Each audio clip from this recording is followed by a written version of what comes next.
Well, welcome to the wall garden here at Blickling Hall in Norfolk, and we've come today to have a look at some of these heritage apple varieties that they've got planted in a espalier form, mainly around the structures that have been put into this restored wall garden here at Blickling Hall.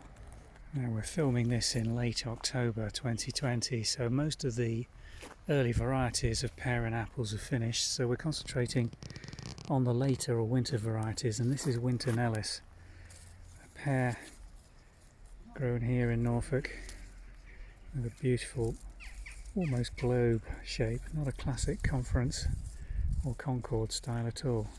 Beautiful almost russet skin, nice size.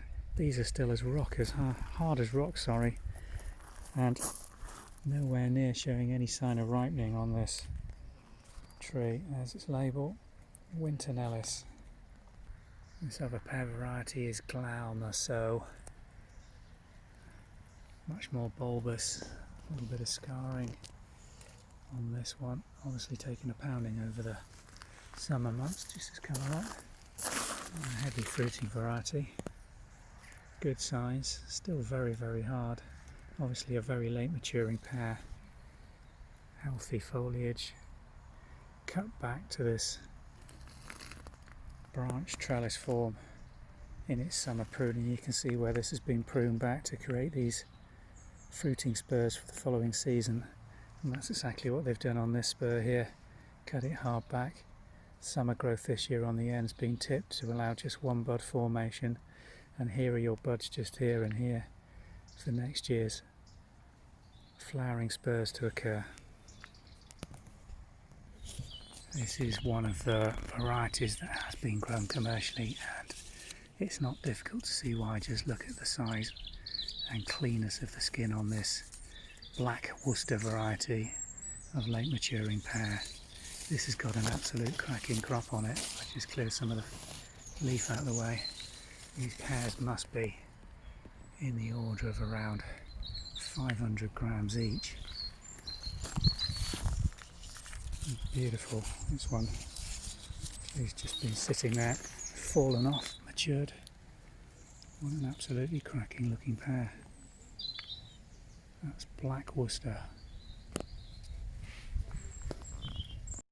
Found another late variety of pear. This one's Easter Burr.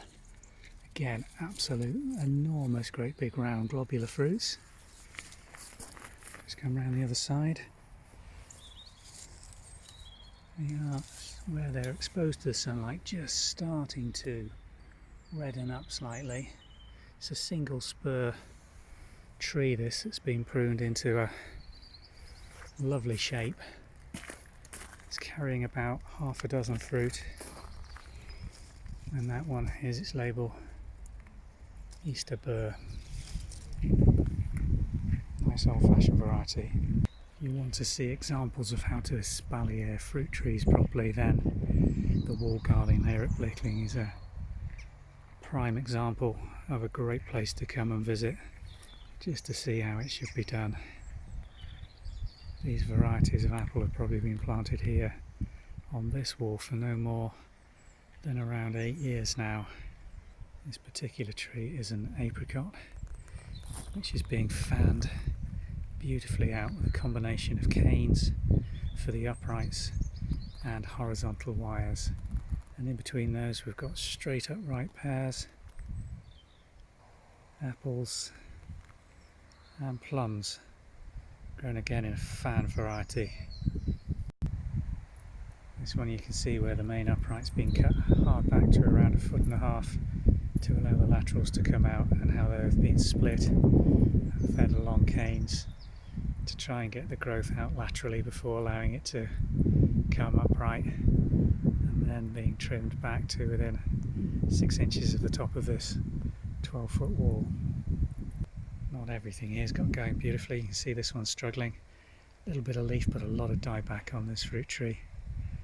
Obviously picked up some form of disease, or doesn't like what it's planted over, and may well have to be replaced over the next year or so. One particular fruit tree that takes particularly well to fan growing is cherries, and this is a morello, which you can see the vigour on. Trouble with these is keeping them within their size and shape. These were probably planted at the same time. Just look at the thickness on the stem on this one. Absolutely loving it here on this north facing wall at Blickling. One of my favourite trees here in the wall garden is this beautiful old black mulberry. Probably been here for a couple of 100 years. Every summer this is absolutely coated in the most delicious fruit that just mainly falls and gets eaten by the birds. This cracking tree, and if you've got the space that you can grow one, this is definitely the one to go for.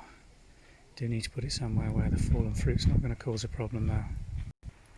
Within the garden they've got this information board, and this is a picture of this walled garden taken as an aerial shot around 1932. You can see large expanses of glass houses on the back wall behind the restored smaller glass houses that are in situ now. That's the wall where those glass houses stood. It must have been absolutely enormous because the walls themselves are around 15 feet.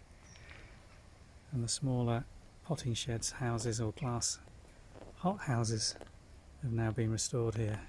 Right on the back wall there's a few older fruit trees. This pear probably has been in here a couple of 100 years.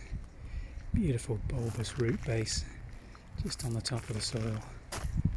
An old espalier tree, not carrying any fruit anymore, but a survivor from this garden's dereliction, still going strong in 2020.